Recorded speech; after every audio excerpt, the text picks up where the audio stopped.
We here, episode 62 of the Lyrical Ones podcast.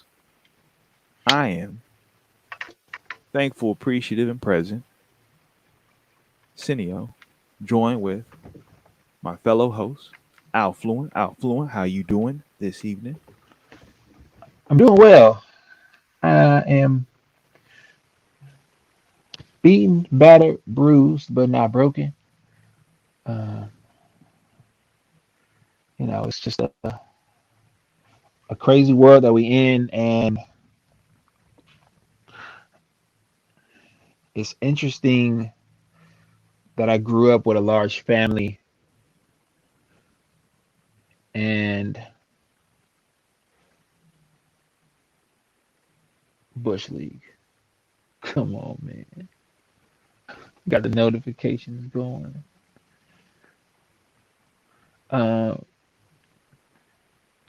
but it's interesting that I grew up with a large family, and as I got into the public sector of um, the service industry, I came in with the mindset that I was going to service friends and family. And my idea of friends and family expanded the longer I was in the industry. And so being 10 years in the industry is like, um, a lot of family. But growing up, I always had like a lot of cousins. Like we was never like in need of a reunion because it was just so many people and never enough space and never enough time. And there's no central location to get everybody to. Um, and over these last 19 months, last 2 years, basically, um, been watching people that I'm related to in the traditional sense pass on. And now, this year in hip hop, I'm watching folks that I'm related to in poetry and purpose and impact and mindset and kindred spirits. I'm watching folks transition and pass on. Um, and just like, 10 and 14 and 15 years older than me. And it's wild because like not all of it is, related to, um, you know, the current, virus going around. Uh, but a lot of it is. And it's really interesting that the mindset coming from a lot of folks in in the communities is that, they can't trust the government and can't trust the healthcare system. And even when they're, faced with needing the healthcare system to, prevent death, people of color are still not getting a fair shake and fair coverage and fair protection and fair assistance. And like, it's scary. I just want to say like, rest in power to Steve Baba Zumbi Gaines, Zion out of the Bay. Um, so I'm feeling that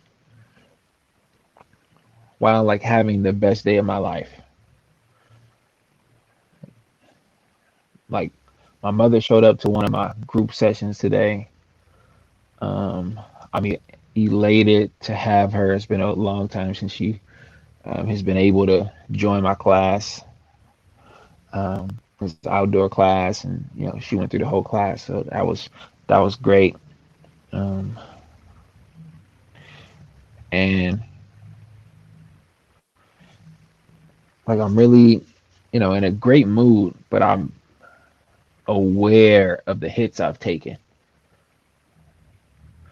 I'm hyper aware of what's impacting me,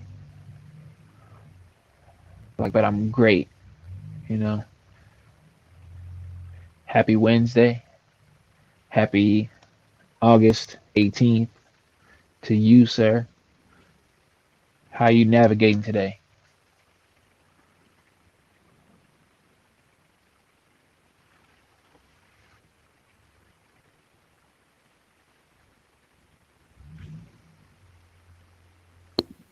I find a lot of comfort in you saying that, thinking about how, um, yeah, like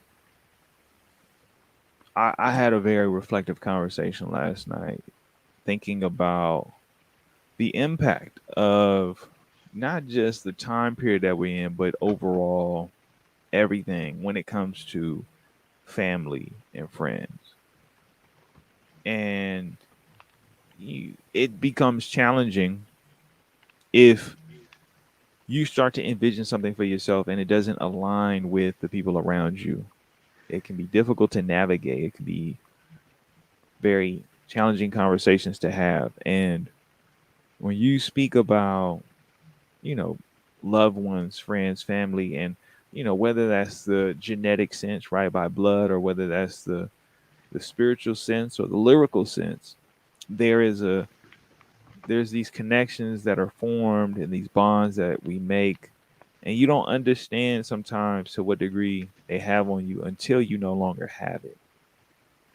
That level of accessibility with someone, when it is no longer accessible, you start to define what the value is. And I have a tremendous compassion and love for people, for my community, for friends, family, those around me, and it's not always expressed, but everyone has their love language. Everyone has their way of connecting or showing their connection. And when especially comes to family, and you say, seeing them pass on, and in my lifetime, since I was a child, seeing so many people I was close to pass on like every 2 years, it became normal in my bubble, in my universe, my perspective, to the degree that you just kind of sit around sometimes and say, well, who's next?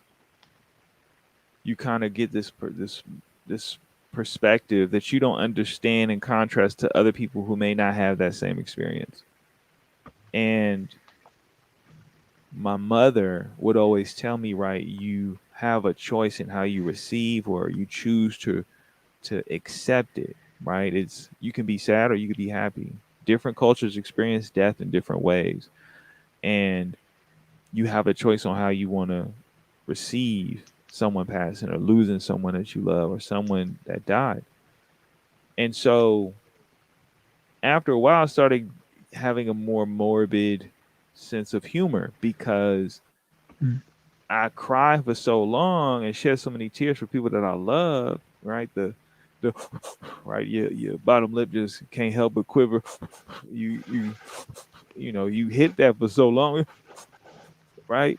That at a point for me, I was like, I'm gonna take my mom up on this offer, and I'm gonna have a sense of humor about it. That doesn't mean mm, it don't hurt. Don't mean that you don't have pain. Your pain is now being revealed in a different capacity. It's a different avenue. It's a different language or a different medium.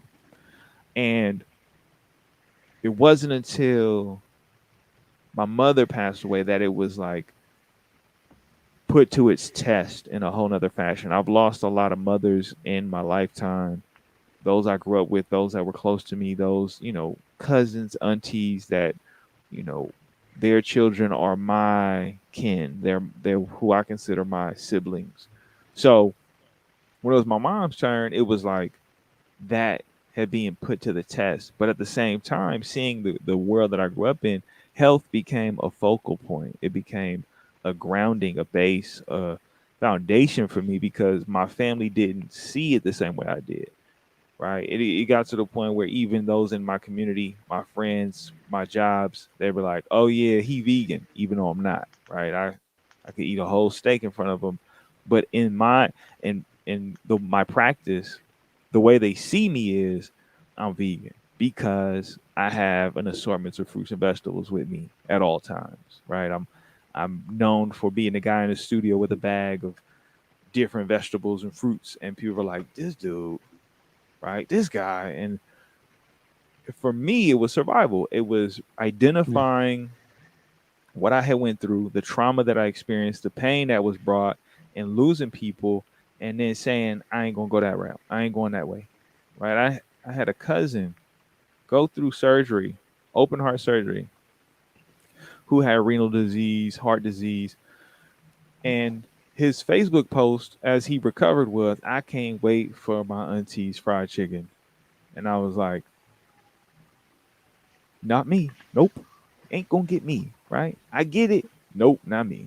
I love you, but do you realize why you're here? Right? A history of what you've been eating has been destroying you because there was no balance. Right? Because that's the thing. I'm not Right. saying it's this or that. I'm saying there's a balance that has to be met when it comes to anything you do. There's a balance. And the imbalance in my family was high. And I was like, Right. I'm going to counter that with an extreme going to the farmer's market. I'm going to get some fresh produce. Right. So when you say outside of the family scope, that the family expands and you start considering people outside of the genetic code, and you start thinking of what is more of a code of ethics, right?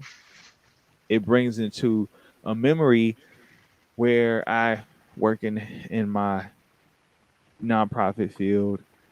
I remember we put on an event and it was a beat battle.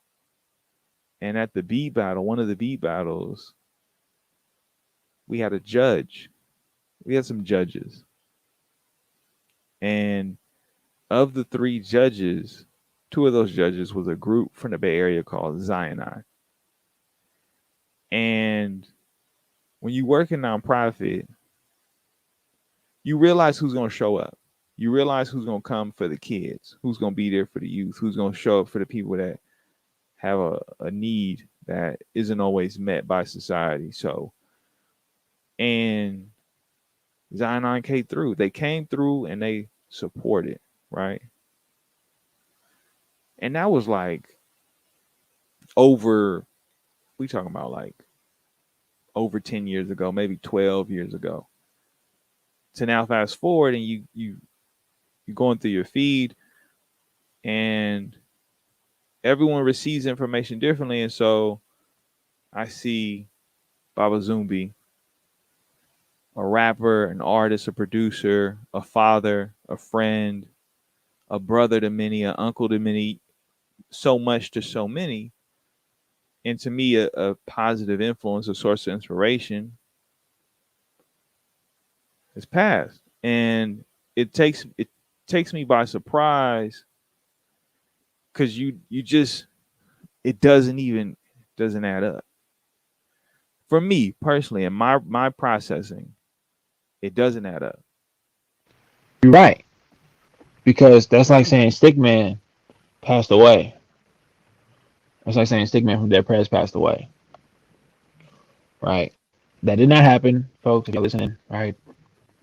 As far But as I it's know. that you're right because when you say that, Stickman was one of the other people who was helping and support in the same, like we talking about. Dead Prez came through to support in the same program I was working in, right? Just as Talib Kweli did, right? You start thinking of these people and you're like, you Baba Zumbi to me is within that universe of a sense of wellness, a sense of forward thinkingness, a sense of positivity, a sense of life and vitality. And so, yes, when you say that, it is like that. It's like saying that because it's like, how? When you know, right? Right. When you've had a time or a chance to sit down and talk to somebody or be around them and you get to receive their energy and their aura, and then you're met with news that they're no longer here, and you have to ask yourself, how? Right? The Because likelihood, the chance, the scales, right? Baba Zubi was still doing work in the community. He was he was just a few years ago. He was helping my little cousin's basketball team. Right. So like now, my cousin's got to tell her son about this, as he go into middle school, going into the sixth grade, sixth, seventh grade, and she like, I don't know what I'm gonna tell him, right? It's like folks don't realize like what goes hand in hand with the hip hop culture is the environment that the culture is was born out of, right? That's native to the culture. That's native to, right? It's like it wasn't created in the suburbs. Um, and so the poverty stricken, the dense population, the the food insecurity, the the drugs, the dealing, the the the prostitution, the pimping, the street racing, the dog fighting, the the fisticuffs, the roughhousing, the relationships, the situationships, the the bravado, the the camaraderie, the gamesmanship, the one-upsmanship, the the the girl power, the sports, the dozens, the jokes, the dancing, the breaking, the popping and locking, and hypertension, high blood pressure, soul food, ices, the candy house, the ice cream truck, the the chocolate milk, the cafeteria food, the free food, the government cheese, right? The gunplay, the wordplay, like the poetry, the nature, the energy, the spirituality, right? All that comes with the desperation and the hope, the the order and the chaos, the familial and the divisive, right? Like the health, the wealth, the harm, the trauma, like all of it comes with it. And so the same way you have griots and poets who are speaking to people, serving people, telling them that they could be more, that you don't have to subscribe to an identity that's fed to you through a radio station, that you could see me and say I'm just like you, and that you could choose how you eat, you could choose to live longer. You don't have to choose from 14 different styles of bacon or 16 different flavors of Oreos at the local grocery store. Like you could, but there's a way that you can enjoy more of your life if you start to learn some keys. If you start to learn some key things, and the folks that's teaching this stuff is learned from, taught by, also respected and loved Baba Zumbi. And so when you say, well, like if you trying to say, right, especially nowadays, right, when you try to stereotype somebody as a healthy person, right, if you was to generalize and say this person is healthy, right, on the outside looking in, right, the things that he talks about, the way that he governs himself, his public persona, and his day-to-day interactions with people all say that he is who he says he is. And social media finds out before his family does. Then his family has to hire a lawyer because they like something's up. Because they feel like you, how? Right? It's like, I feel like it's the same as me. It's like, whoa, is this supposed to put some kind of fear in me that I'm susceptible, that my health is not enough, that my immune system is not enough, that that my nutrition is not enough, right? That my energy, my spiritual energy, that the wealth that I have, the abundance of wealth that I have within me is not enough to knock this. And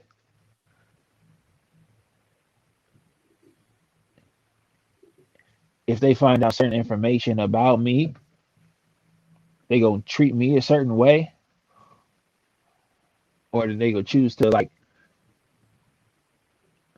do less for me. Like, we can talk about theories all you want, but really it's like, right, what happens to my family happens to me,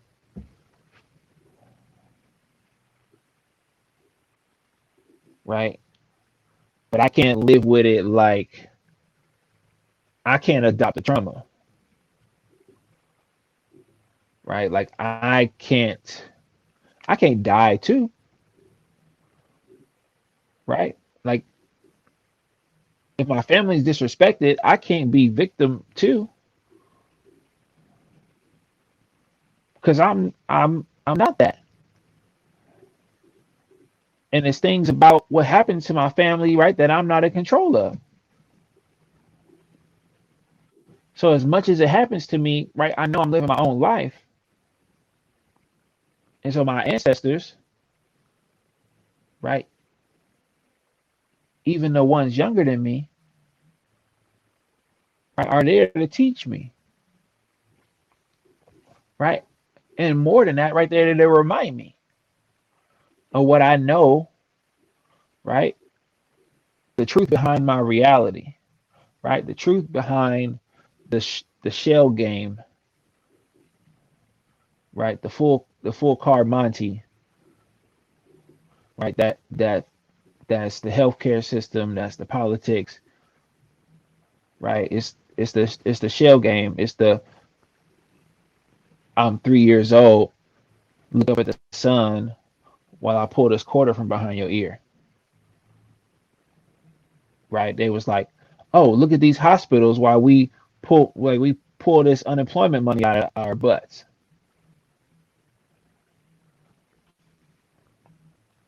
Oh, we let's look over here while look at these folks in the hospital now as we pull this some more, trillions of dollars to go fight some people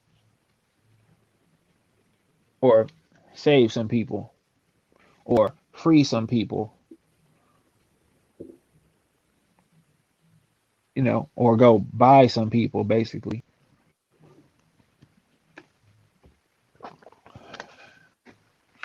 But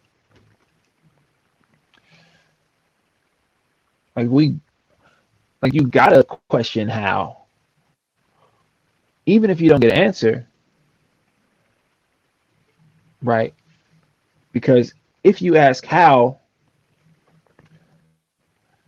even if you don't have an answer, you can say, well, how do I play defense against it, right? It's like guarding Steph Curry. It's like I know at just before half court he got range, and so the strategy, right? One, I make him work harder on defense, so he more tired on offense. But I also seen him make some crazy shots where I ask how, even when he fatigued and tired.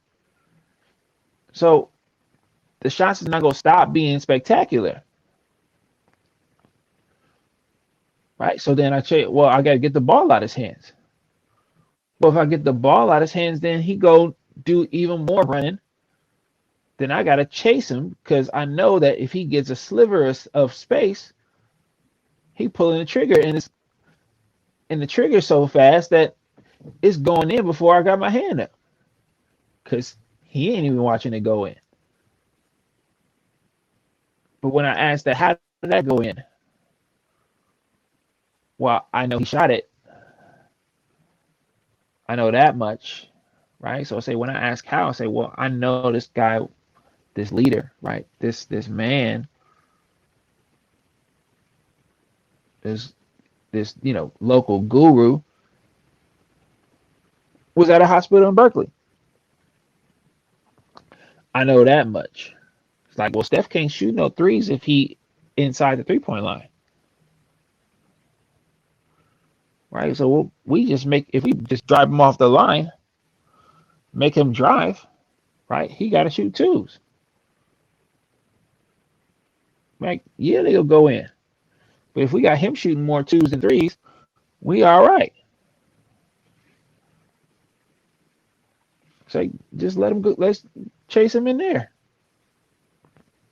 So well, and that's what right. Then they get the mentality, right, of a lot of folks like, well, we just gonna stay away from the hospital, right? Because whatever they offering, right, it ain't for us. And so then I can't be mad at that. And so right, some people will take this as a right as a opportunity to fear, right? Some will take this as an opportunity to flee, right? Some just go take this as an opportunity to fight, right? And that's what happens in survival, right? So like what it does tell me more than anything is that we're still in a space of surviving, regardless of whether the mask is on or not, whether they asking people for cards and proof or not. You still gotta be in a space of how do I survive? And if you too complacent to ask that, then you gotta be prepared to be fooled in some kind of way because you're not looking for your own answers, you waiting for theirs. um, and I never in my life seen that work out well for people of color. As they often say, right? Worst and first, first and worst. And I'm saying that in relation to when there's a change that's going to come in any context, whether that's when I say political, people segment that off as much as they segment off mental. No, they are one and the same. Politics play into the laws. The laws govern what we do. Just as our mind, right, and our thoughts, they govern, we as much have free will and the ability to exercise self-control, that's governed by our mind. The outcome is the actions, right? When you say how, when you say you got to ask how, even if you're not going to get an answer, it's to notify and communicate and let them know what we're thinking, what we're seeing, how we're receiving it. And this may be controversial for people to hear out my mouth. I'm stepping down and I'm stepping down in one way and I'm stepping up in another. And I'm saying that to say when it comes to people of color and poor people, right? Right? Poor people especially, Poor people. because you could be a person of color And they can view you as black, brown, red, yellow, whatever. Or they can view you as a person of color who's poor, right? You might think you're doing all right. You might think that you might be okay. In someone else's eyes, you might just be another poor person. You could eat, be living, but and I'm saying this out of experience. I'm not theorizing. This is already taking place. This has already happened. When you have money, whether you black or white or whatever, and I'm talking about real money, you get to escape the borders, the boundaries, and the limitations placed on you, regardless of where you at financially. If you affluent, affluent in a certain capacity, right? And you just so happen to have it like that in a wealthy standard, right? There's a threshold that you exceed that most people don't have any way to reach.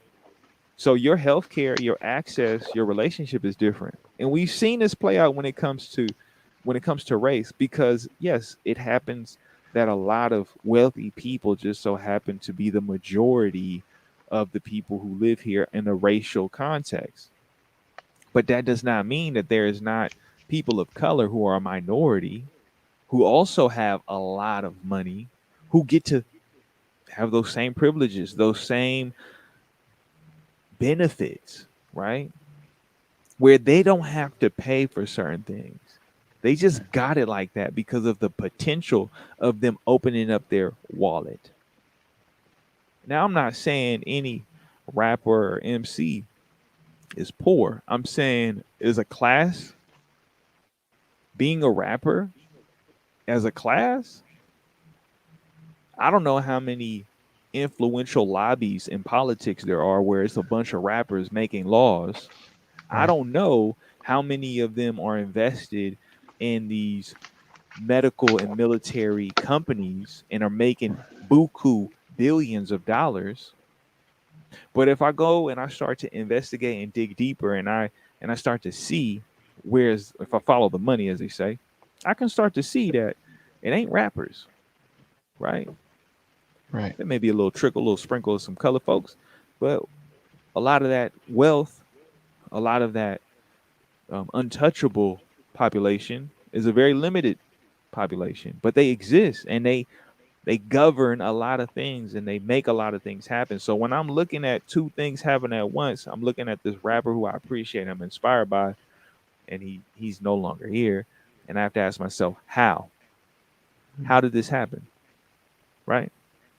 And then I look at another country and I see that what was projected, communicated, broadcasted, and messaged to me was this enemy, this group of individuals, this terrorist group, if you will, because that's what was broadcasted to me. That was the message given to me. I had no conception of what the name meant. I just Right. knew based off of what was given to me, this is how I'm supposed to receive it.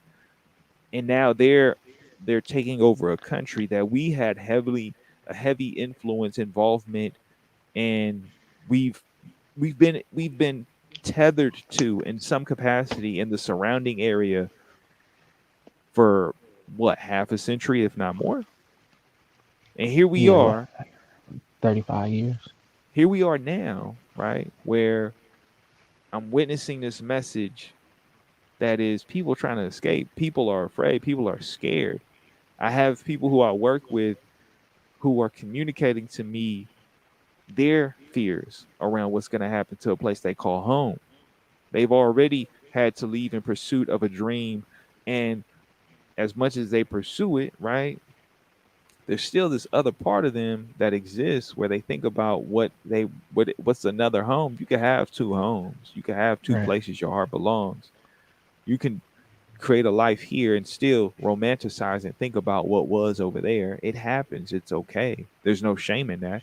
Now, when you have a governing body incite nationalism, right? Right. A national sense of pride, and they try to institute that in other countries. They try to develop that, even though they have yet to fully nourish it and develop it here, because now we Right. have a divide, right? What it means to be a nationalist here is so convoluted and complicated, right? But again, right, you take a region that has tribes, has different subcultures, has different perspectives, and then you introduce the concept of nationalism, a national identity, to Right. try and have access to all of the land, right? The map was not drawn by the people that lived there. The map was drawn by the people who wanted access to it, right? That's not a lie, right? People who live there, they know what home is. But when it starts to get lined up and divided and start to get compartmentalized, right? It's not to say there wasn't conflict. It's not to say it was always peace, but it is to say that a lot of people have had a hand in it. And then you look at what's happening, you got to ask yourself, how did we get here? How did this Right. happen? And you're right, you got to ask how, because whether you make the metaphor about an incredible athlete and their abilities, where you got to ask yourself, how are they able to do this? You have to ask yourself, well, how am I going to get involved? Because if it's happening over there, that just means it's only a matter of time before some ripple effect will get to me, Right. right? Whether that's an emotional sense or whether that's a literal sense, right? There's going to be refugees who need a place to go. I'm not against it, but there's people who are going to be against it. There's going to be people who are going to say, well, what are we going to do? How are we going to deal with this? How are we supposed to take this on? I think there is always a way. I Right. always think there's a method to it. Not everyone's willing to do it, but I think it's possible. And I just think that it really draws in, what do you do for your health, right? Right. Because that's the baseline. That's literally the ground zero, right? For your mental health, and it's not to minimize it or invalidate, but it's about finding those things that give you a sense of wellness, a sense of wholeness, a sense of grounding, calm. I can speak to it because I've gone through my own battles, right? I mean, I don't know if you heard, but this pretty big rapper who's talking about their struggles with mental health, which was a big revelation to me. It was very revealing of them to say that, because the artist that I know them to be, right, is a very incredibly talented but very aggressive artist. And to hear them be vulnerable, it took me aback. Right. But again, I say with the how, right? How do I engage my mental health? How do I engage a healthy relationship with my mind? Because sometimes we don't want to admit how much it governs so much. Our emotions, our feelings, what we're going through, what we're trying to detach from, what we're Right. just going along with. All these different things have an impact, and you have to create a balance, create awareness, create a sense of, maintenance for it.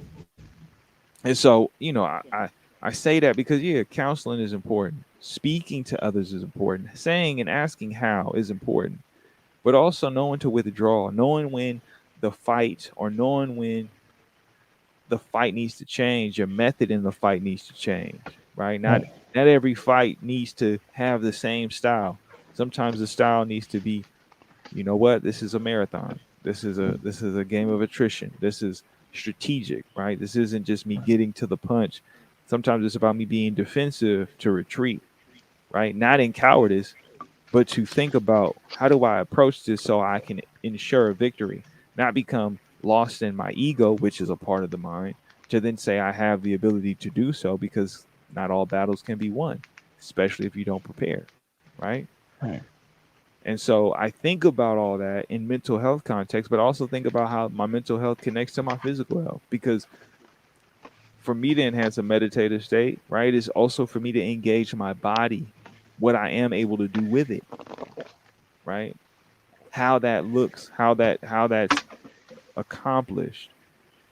When I think of taking care of someone who's sick or elderly, my health and vitality is at the utmost importance, because if I'm not able to do, then I can't do for someone I love. And it's not to shame, blame, or belittle someone who has a disability, right? But in order to be of support to someone with a disability, at times that must mean you have to have a certain threshold and capacity to support someone, right? And I think that Yeah. it's important to take that into account, because, yeah, like, what do you do, right? How do you even get involved with that, right? As you take it to the beginning of the conversation about your family and your mother being able to join you, right? What does the pathway look like of failure, of trial and error, of learning from the experience of having to engage in a healthy habit, right? When did the healthy habit become a part of who you are? When was it something you had to do because there was another goal involved, right? Like I think of myself, Yeah. running long distance only happened because I needed to lose weight for Pop Warner football. But I love running long distance now. I only did it so I could play in the game on the weekend. But I developed an appreciation and love for it where now I do it as a means of meditation, as a means of my health and my cardiovascular system and my lung capacity, right? Breath control. You want to rap? Go run and rap and see how you do. So for you, when was that? When was that moment where you realized like, yeah, I ain't doing this because I want to play the game, or I'm not doing this because someone told me to do it. I'm doing it because I enjoy it. I think personally, recently a client asked me, um, do I always love it? For myself, my personal um, activity and exercise.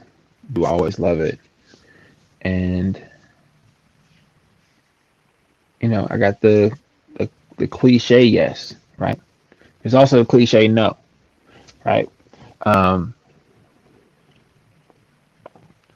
but it's always me coming from a place of gratitude because I remember when it was scary for me, when it was dangerous for me to exercise. I remember when there was no way for me to know whether I was going to have an asthma attack or not, I'm right there with you. right? It's like I couldn't always do what I do. Um, and like I had to I I remember when I had to be cautious. I remember when I had to be aware. I remember when I couldn't push myself um, because I was in like there was a inability to push myself um, without harm coming to me, and it shaped my perspective. Right, it shaped the way I saw the world. It shaped the way I saw exercise. It shaped the way I saw sports and activity. It shaped the way I saw capability. Um, because of that, being able to do, became very important to me. And right, I had siblings who didn't have the same struggle. Um, right, I had family members who were, naturally talented. Um, yeah, so like I had to work, not for the muscle, not for the endurance or the stamina. Yes, I did have to do that, but I had to work for the mindset. I had to work for the love. Um, and I got started earlier than people when it came to working to loving it. My battle to love it started early, right? Like at some point, there was a time where I couldn't ride my bike, right? Like before I learned how to ride a bike, I had to ride on my brother's steering wheel, right? And then when I could ride a bike, right, I had to learn my limitations. Um, so before I could even have my own bike to ride, to learn, right, I had to be diagnosed, and then I had to be cautious, and I had to learn, what it meant to be, to have a condition that could, limit me living a caution-free life. Um, and all I can do is be grateful because the caution has changed. And I think the only time I don't love it is when I'm not doing it. Like when it's a challenge for me to make time to do it, I don't love that part of it. I don't love, I like the challenge part, but I don't love when there's not the balance is off. Um, but I love knowing why the balance is there. Um, and where the balance is off and why it's off. I love that aspect of it because it serves as an opportunity again to change and shift. Yeah, but because I was fighting for my life in sports, I was able to win. I was able to win now, all the time. Um, yeah, so like I was lucky, to start early, right? And we talked about luck before on this podcast, and you know, you know, I know that I'm lucky because I know people who have passed away from asthma attacks, right? Like I know I'm lucky because I know folks who, didn't survive my neighborhood. I I know folks because I know folks that didn't survive my city in the 90s. I know folks who got out of high school, made it to college, and it didn't make it any further, right? I know folks I play football with. I know folks I went to school with, and I can count myself lucky that I have asthma, that it's in a space where it's manageable, but also that I have a mindset, to be stronger than it,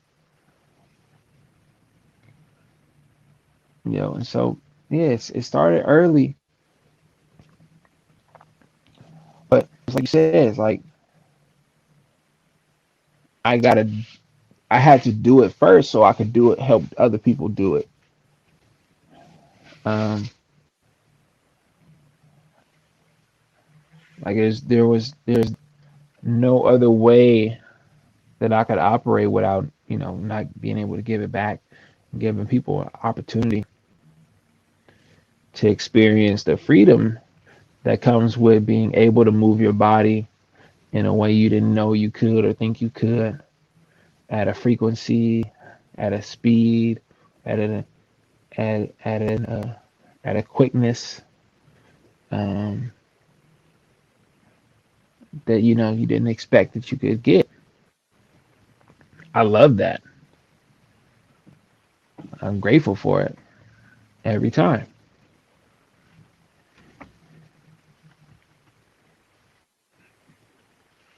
It's crazy you say that. The whole thing about asthma brought back some memories of going to the hospital and having to, you know, be put on like a. I remember it was like they put a mask on you, right? It's almost like a ventilator, but like it would also be like the what they said was steroids to help relax the lungs. Um, and I remember the aroma of what it smelled like was like root beer. Like Mm, that's what I remember. I remember the albuterol having an inhaler and having the chamber, and then having the high powered white one that was like came with a chamber already attached to it. Like I remember all that. Like in that fear of if I run too hard, I may just pass out.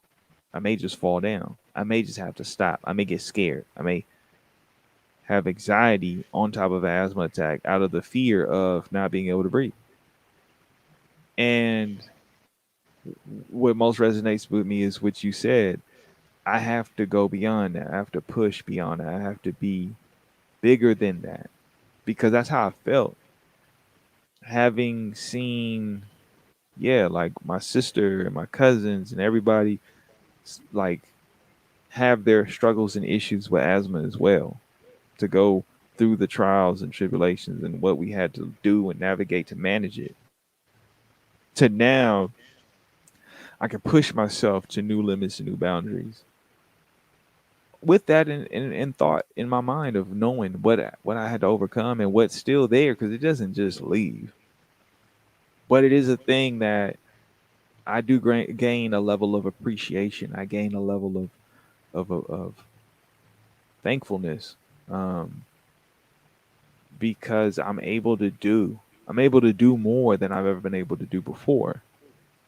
And it's not about what you call it, right? Like, oh, how old are you? How much do you weigh? Nah, I'm gonna do something. I'm gonna make something of today, of the moment, of what I can, how I eat, how I move, how I sleep, what I think about.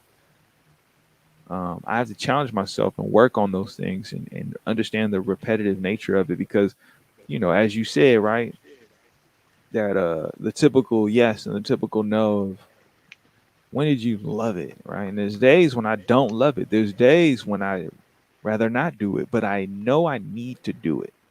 It Mm. has to be done. As my teeth need to be flossed and my teeth need to be brushed, I also need to exert some physical energy form to my life, for my vitality, for my future, for today, for my past, for my history, for my heritage. Yeah. And there's, like, I've had conversations with people recently, young people, about the need to do even when you don't want to, when you don't feel like it, to push yourself, right? Just as I resonate with the words you said, being bigger than asthma, right? Being bigger than that. I also resonate with, you know, doing what needs to be done when I don't feel like doing it, right? That discipline, right? That's discipline, right? We think of the word discipline, we think of the word disciple, right? We think of being taught and being led, right? And the discipline does that. When you have that routine, when you have that ability to get into it and do your best, not saying you're flawless. There might be a day I don't work out, or there might be a day I don't do a workout that I should be doing. But I learn, I grow, I ask, I receive, right?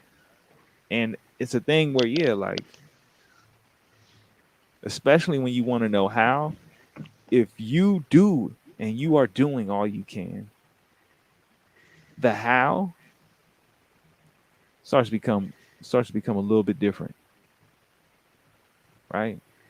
The how looks a lot different when you're doing everything you can. Well, how did it happen? Because I knew he was doing all he could. I knew she was doing all she could do. How did that happen? How did that happen to them when I know how they move, when I know how they are, when I know what they're what are they based off of? That's not a part of their culture. That's not a part of their ethics. That's not a part of their code. Mm. So yeah, you gotta ask how. How is important. It's healthy. Yeah. It's mindfulness, right? And I think that we're witnessing a time right now where it's ever changing, ever evolving. This is nothing like I've ever seen before. This is nothing. Ain't nothing. No part of this, right? It plays a big factor, and I can't help but think about people who I care about and just letting them know, like, yeah, you gotta ask how, and be willing, if you get an answer, to do Yeah. something with that answer. Because sometimes you do ask how and you get an answer, and you may not like the answer. You may not want that answer, but it may be what you need to hear, and you got to figure out what you need to do with it. defy it or define it, right? You go against or you just further go with. But that's up to you. That's a choice you can make. But ask how, because yeah, I'm asking how on so many different levels, seeing all these things that are going on, and to the family and loved ones who are going through struggle, who are experiencing loss. My heart goes out to you. My love goes out to you. My thoughts, my prayers, my energy, and the work I do goes out to you. Because in my own way, I'm working to do my piece in this world to support those in positive outcomes and sustainable outcomes. And to me, I don't see sustenance in death. I do see learning. I do see a lesson. I do see understanding. I do see a value in it. But I don't see it as a sustainable thing. I see that as an outcome of what you were able or unable to sustain for yourself. And, I hope that people can devise what they want from it, right? Derive whatever meaning you want. But at the end of the day, right, choices and decisions have to be made, and asking how is important. So, yeah, I'm asking that how did these things happen? How? Maybe it ain't for me to know, but I gotta say it. Maybe it ain't for maybe it's not for my ears. Maybe it's for yours, whoever you are. But I gotta ask how, and I think that's important. Like important enough. Maybe you gonna hear it because if I don't get to, maybe you find out, and it can help me rest at some point, so I can find resolve knowing someone knows.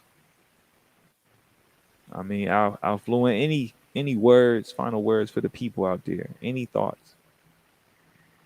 I think trust your instincts and intuition, and listen to your emotions as they guide you.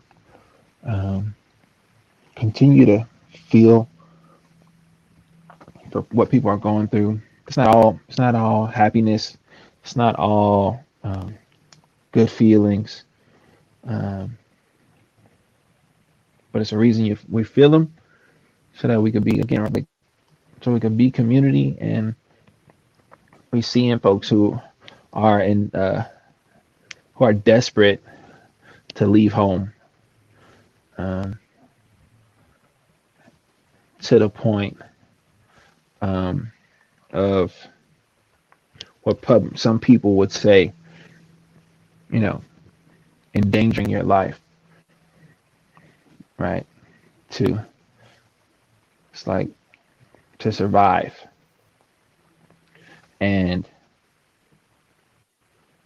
I wish the folks trying to leave Kabul, you know, safe passage, some kind of understanding, amongst the the leaders of the folks, choosing to displace them or put them in harm's way, and for all the lyrical ones listening, in spaces where the government's not doing the best they could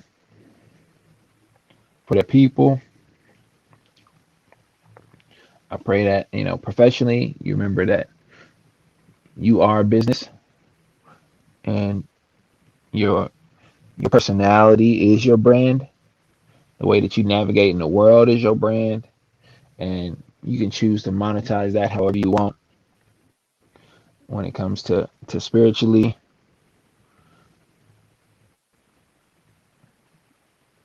you you were born with the energetical power to commit to live in a certain way. You are equipped to engage with the world and have the world engage with you with that energy that suits you. Physically, we know the bodies are meant to move because they do, right? It's like if you have any muscle, it's there to work. It's there to contract and expand in the hopes of decelerating against gravity, right? Like even if you can sit and lay down in the most comfortable bed on the most comfortable chair, to get from the bed to the chair, you know, you've been given what you need to do so. And if it's a challenge to do though any of those things on a repetitive basis,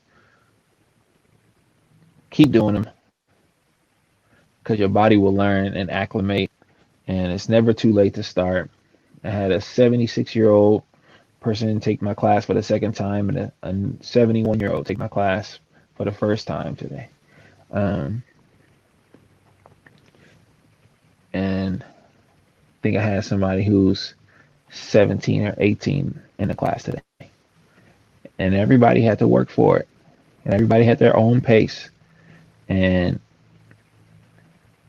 it's all right if people don't respect your pace, as long as you don't disrespect it by, being shifted and moved by their opinions. You know, take care of your space and your pace. Like honor the pace that suits you, because it's probably some movement and some vocation and some purpose where you're supposed to be moving at that exact pace. Um, yeah, just pay attention to the energies. Cineo and I will be here um, to give love, to anybody that got struggling with an idea, a good example of it. Um, we out here loving y'all. This is one way that we show that, but also y'all can tap in with the lyrical opposition community and you know just engage, and yeah, peace and love. Love and peace. And, just to add on to that, to be thoughtful of those with disabilities. If you are capable and able, you can help create a more accessible world, right?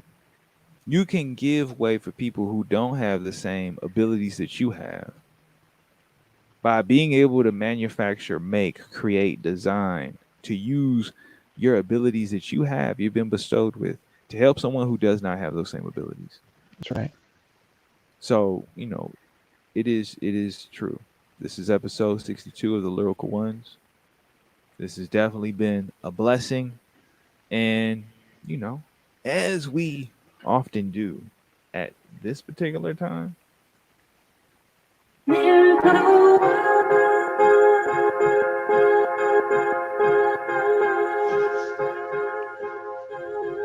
do, do, do, do.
One, one, one, one, one, one.